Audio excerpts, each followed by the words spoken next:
नमस्कार। सुनो कहानी श्रृंखला के अंतर्गत प्रस्तुत है कहानी आप बीती, जिसके लेखक हैं मुंशी प्रेमचंद जी।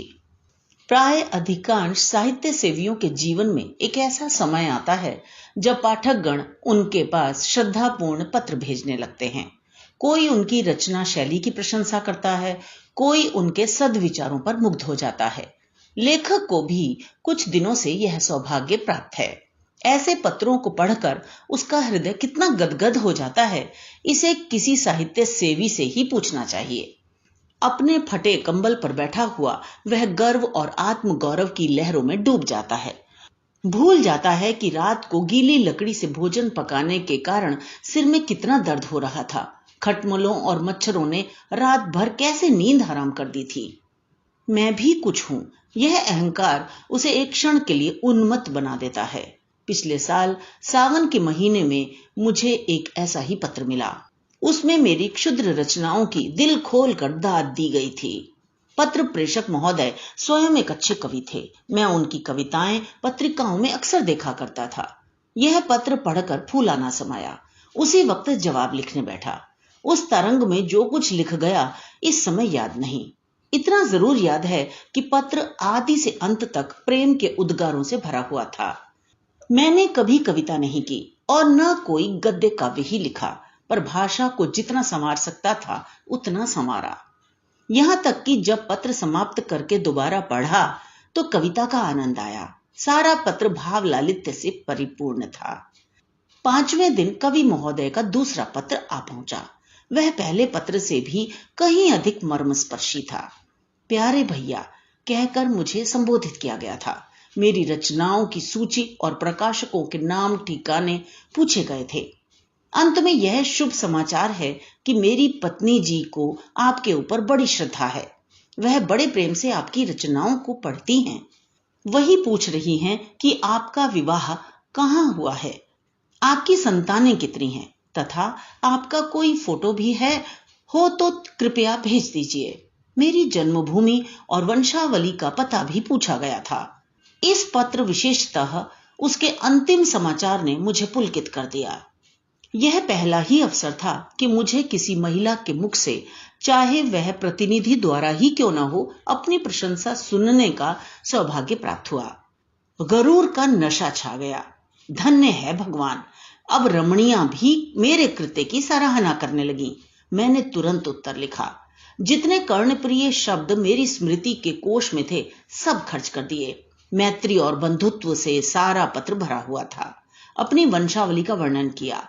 कदाचित मेरे पूर्वजों का ऐसा कीर्तिगान किसी भाट ने भी न किया होगा। मेरे दादा एक जमींदार के कारिंदे थे। मैंने उन्हें एक बड़ी रियासत का मैनेजर बतलाया। अपने पिताजी को, जो एक दफ्तर में क्लर्क थे, उस दफ्तर का प्रधानाध्यक्ष बना दिया। और काश्तकारी को जमींदारी बना देना तो साधारण बात थी।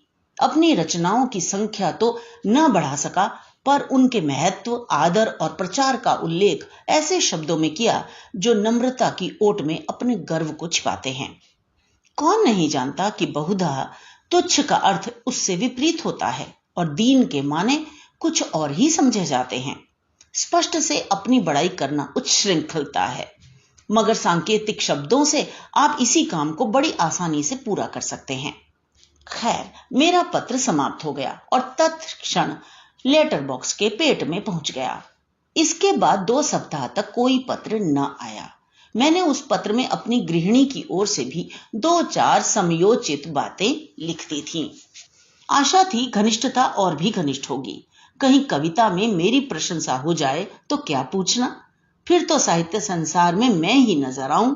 इस चुप्पी से कुछ निराशा होने लगी, लेकिन इस डर से कि कहीं कवि जी मुझे मतलबी अथवा सेंटिमेंटल न समझ लें, कोई पत्र न लिख सका। आश्विन का महीना था और तीसरा पहर। रामलीला की धूम मची हुई थी। मैं अपने एक मित्र के घर चला गया था। ताश की बाजी हो रही थी। सहसा एक महाशय मेरा नाम पूछते हुए आए और मेरे पास की कुर्सी पर बैठ गए। मेरा उनसे कभी का परिचय नहीं था। सोच रहा था कि यह कौन आदमी है और यहां कैसे आया। यार लोग उन महाशय की ओर देखकर आपस में इशारेबाजियां कर रहे थे।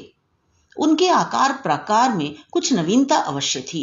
श्याम वर्ण, नाटा डील, मुख पर चेचक के दाग, नंगा सिर, बाल संवारे हुए, सिर्फ सादी कमीज, गले में फूलों की एक माला, पैर में फुल बूट और हाथ में एक मोटी सी पुस्तक। मैंने विस्मित होकर नाम पूछा। उत्तर मिला, मुझे उमापति नारायण कहते हैं।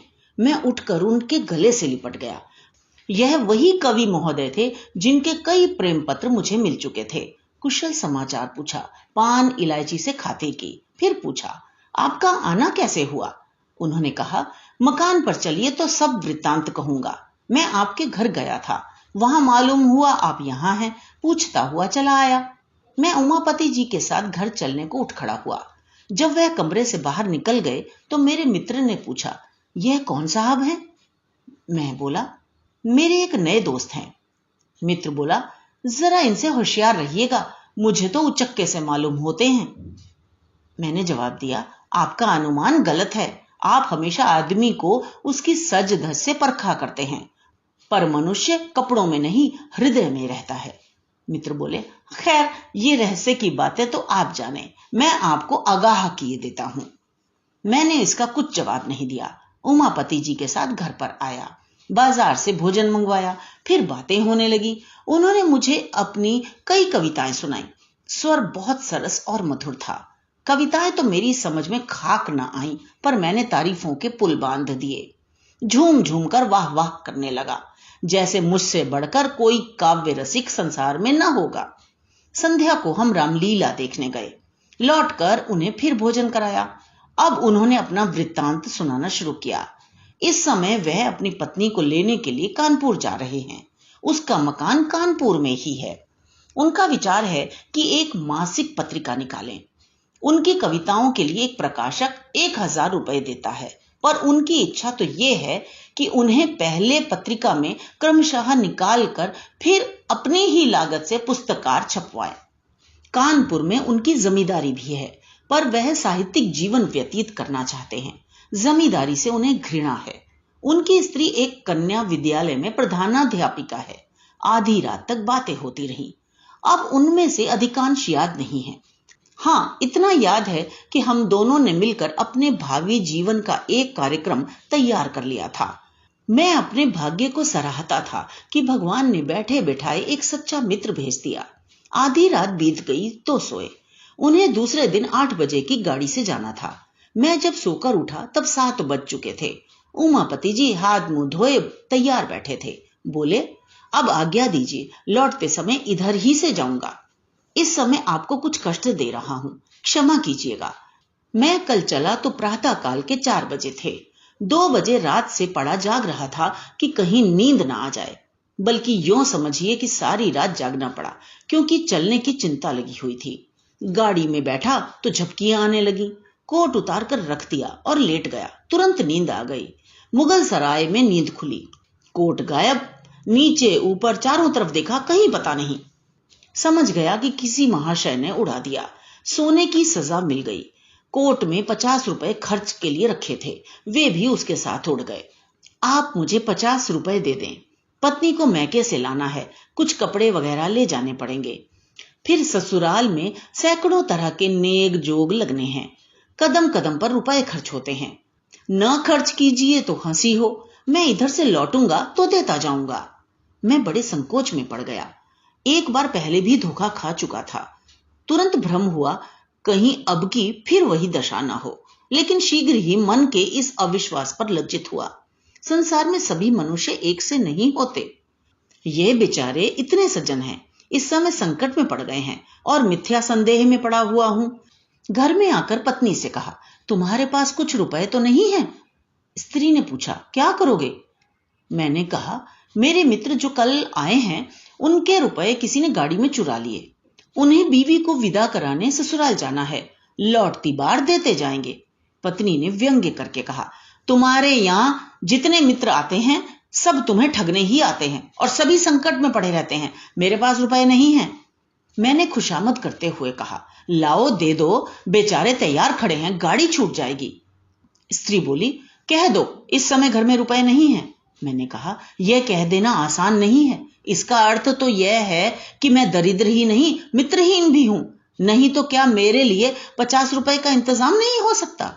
उमापति को कभी विश्वास ना आएगा कि मेरे पास रुपए नहीं है। इससे तो कहीं अच्छा हो कि साफ साफ यह कह दिया जाए कि हमको आप पर भरोसा नहीं है, हम आपको रुपए नहीं दे सकते। कम से कम अपना पर्दा तो ढका रह जाएगा। श्रीमती ने झुंझलाकर संदूक की कुंजी मेरे आगे फेंक दी और कहा, तुम्हें जितना बहस करना आता है उतना कहीं आदमियों को परखना आता तो अब तक आदमी हो गए होते। ले जाओ, दे दो, किसी तरह तुम्हारी मर्जात तो बनी रहे, लेकिन उधार समझकर मत दो, ये समझ लो कि पानी में फेंके देते हो। मुझे आम खाने से काम था, पेड़ गिनने से नहीं। चुपके से रुपए निकाले और लाकर उमापति को दे दिए। फिर लौटती बार आकर रुपए दे जाने का आश्वासन देकर वे चल दिए। 7वें दिन शाम को वे घर से लौट आए। उनकी पत्नी और पुत्री भी साथ थीं। मेरी पत्नी ने शक्कर और दही मिलाकर उनका स्वागत किया। मुंह दिखाई के 20 रुपए दिए। उनकी पुत्री को भी मिठाई खाने को 2 रुपए दिए। मैंने समझा था उमापति आते ही मेरे रुपए गिनने लगेंगे, लेकिन उन्होंने पहर रात गए तक रुपयों का नाम भी नहीं लिया। जब मैं घर में सोने गया तो बीवी से कहा, इन्होंने तो रुपए नहीं दिए जी।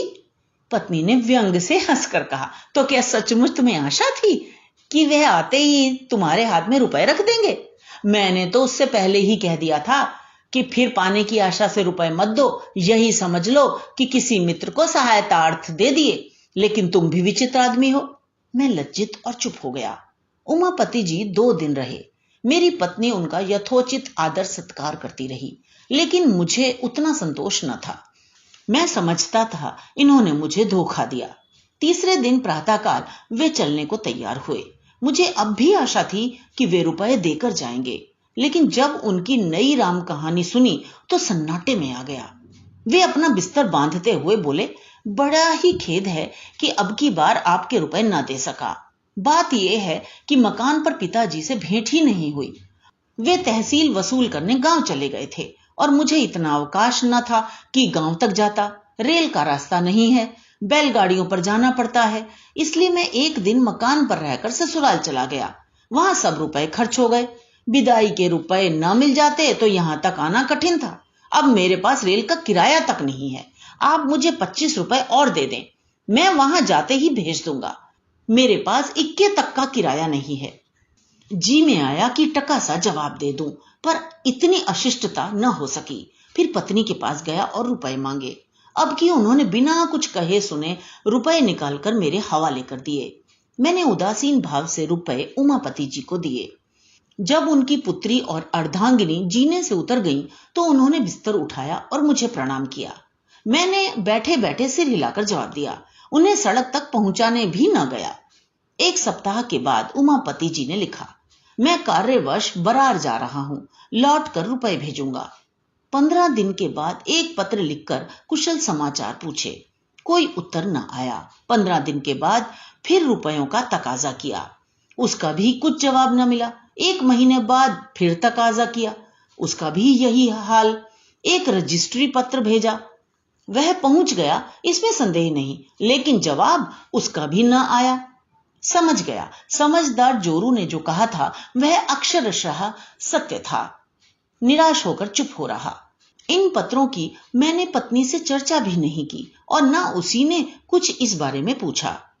इस कपट व्यवहार का मुझ पर वही असर पड़ा जो साधारणतः स्वाभाविक रूप से पड़ना चाहिए।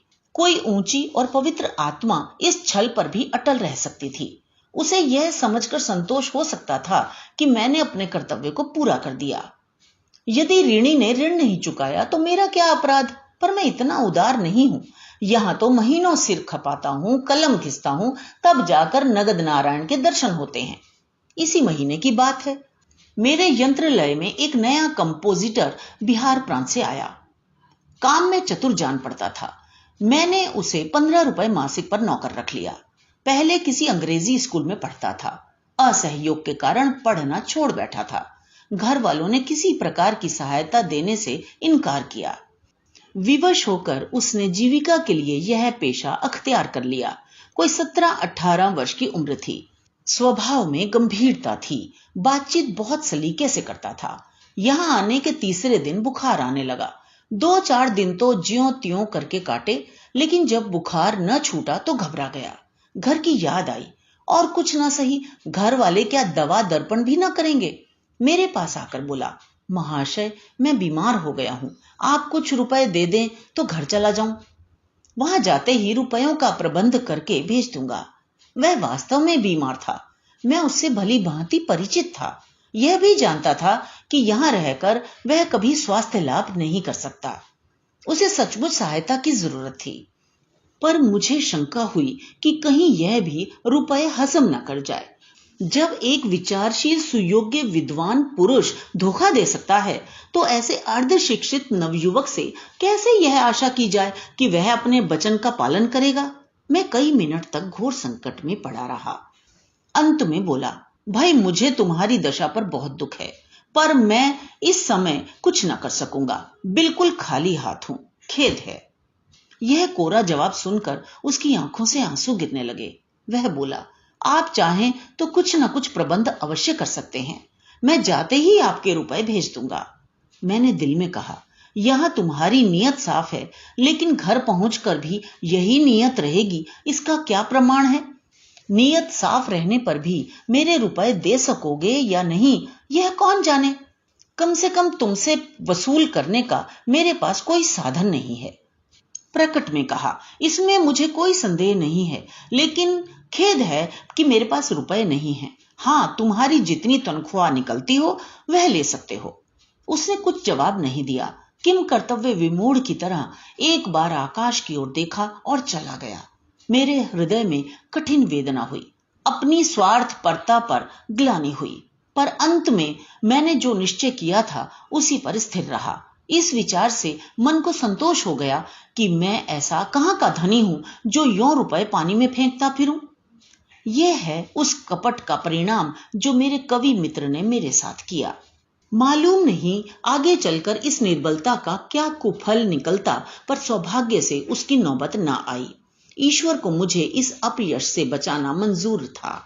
जब वह आंखों में आंसू भरे मेरे पास से चला तो कार्यालय के एक क्लर्क पंडित पृथ्वीनाथ से उसकी भेंट हो गई। पंडित जी ने उससे हाल पूछा।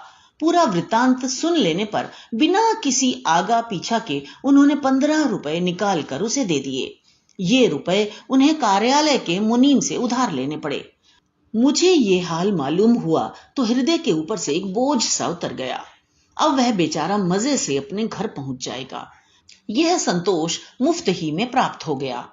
कुछ अपनी नीचता पर लज्जा भी आई। मैं लंबे लंबे लेखों में दया, मनुष्यता और सद्व्यवहार का उपदेश किया करता था, पर अवसर पड़ने पर साफ जान बचाकर निकल गया। और यह बेचारा क्लर्क जो मेरे लेखों का भक्त था, इतना उदार और दयाशील निकला। गुरु गुड़ ही रहे, चेला शक्कर हो गए। खैर, उसमें भी एक व्यंग्यपूर्ण संतोष था कि मेरे उपदेशों का असर मुझ पर न हुआ, न सही दूसरों पर तो हुआ। चिराग के तले अंधेरा रहा तो क्या हुआ, उसका प्रकाश तो फैल रहा है। पर कहीं बेचारे को रुपए न मिले, और शायद ही मिले, इसकी बहुत कम आशा है। तो खूब छकेंगे, हजरत को आड़े हाथों लूंगा। किंतु मेरी यह अभिलाषा न पूरी हुई। 5वें दिन रुपए आ गए। ऐसी और आंखें खोल देने वाली यातना मुझे और कभी नहीं मिली थी। खैरियत यही थी कि मैंने इस घटना की चर्चा स्त्री से नहीं की थी, नहीं तो मुझे घर में रहना भी मुश्किल हो जाता। उपयुक्त वृत्तांत लिखकर मैंने एक पत्रिका में भेज दिया। मेरा उद्देश्य केवल यह था कि जनता के सामने कपट व्यवहार के कुपरिणाम का एक दृश्य रखूं।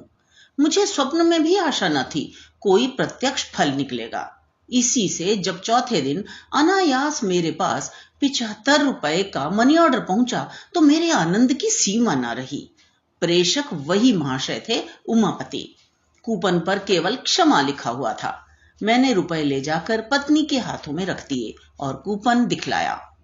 उसने अनमने भाव से कहा, इन्हें ले जाकर यत्न से अपने संदूक में रखो। तुम ऐसे लोभी प्रकृति के मनुष्य हो, यह मुझे आज ज्ञात हुआ। थोड़े से रुपयों के लिए किसी के पीछे पंजे झाड़कर पड़ जाना सज्जनता नहीं है। जब कोई शिक्षित और विनयशील मनुष्य अपने वचन का पालन न करे तो यही समझना चाहिए कि वह विवश है। विवश मनुष्य को बार बार तकाजों से लज्जित करना भलमनसी नहीं है। कोई मनुष्य जिसका सर्वथा नैतिक पतन नहीं हो गया है, यथाशक्ति किसी को धोखा नहीं देता। इन रुपयों को मैं तब तक अपने पास नहीं रखूंगी जब तक उमापति का कोई पत्र नहीं आ जाएगा कि क्यों रुपए भेजने में इतना विलंब हुआ। पर इस समय मैं ऐसी उदार बातें सुनने को तैयार न था। डूबा हुआ धन मिल गया, इसी खुशी से फूला नहीं समाता था। तो ये तो थी कहानी। मुझे आशा है आपको पसंद आई होगी। चैनल को सब्सक्राइब करें, बेल आइकन को क्लिक करें ताकि हम जब भी नई कहानी डालें आप तक तुरंत पहुंच जाए। और कमेंट्स में लिखकर जरूर बताइए कि आप हमारी कहानियां कहां से सुन रहे हैं और किस साहित्यकार की कहानियां आप सुनना चाहते हैं। तो मिलते हैं अगली कहानी में। धन्यवाद।